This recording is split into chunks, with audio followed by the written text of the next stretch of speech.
Quel rôle pour quel candidat ou candidate de la première circonscription d'Indre-et-Loire, c'est-à-dire Tours?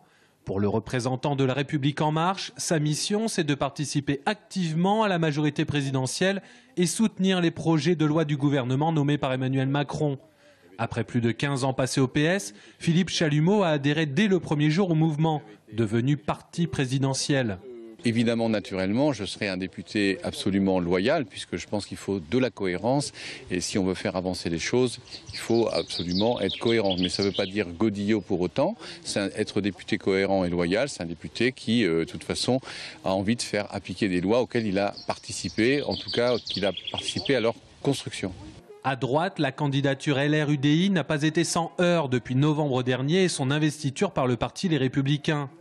Déjà adjointe au commerce à Tours et vice-présidente du conseil départemental à la culture, Céline Ballesteros devra choisir, en concertation avec Serge Babary et Jean-Gérard Pommier, à quel mandat elle renonce si elle est élue députée.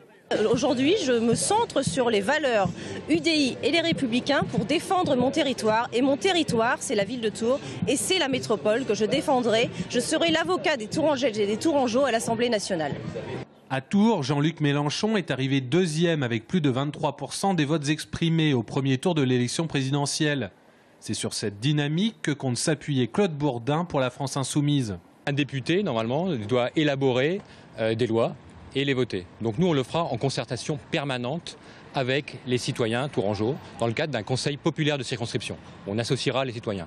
D'ailleurs, je souhaite dire aussi que je vais donner 20% de mon indemnité d'élus aux associations tourangelles, que ma réserve parlementaire, 130 000 €, sera gérée par ce conseil populaire de circonscription.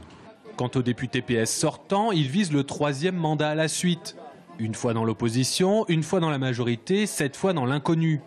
Le leitmotiv de Jean-Patrick Gille par rapport au programme présidentiel, c'est la vigilance. Je serai constructif comme je l'ai toujours été, comme j'ai été dans la majorité précédente, avec qui j'ai été loyal, mais en m'opposant à certaines choses qui me paraissaient ne pas aller dans le bon sens. Eh bien, j'aurai la même attitude constructive quand ça va, et je voterai les textes qui vont dans le sens de la justice sociale, du progrès, mais j'ai d'ores et déjà certaines inquiétudes. D'abord sur des nominations au gouvernement, et puis par exemple sur la réforme du Code du travail qui nous a déjà profondément divisés. Au total, 14 candidats sont en lice pour les législatives à Tours. À noter la présence d'une candidate pour le parti animaliste, seule représentante de son mouvement dans le département.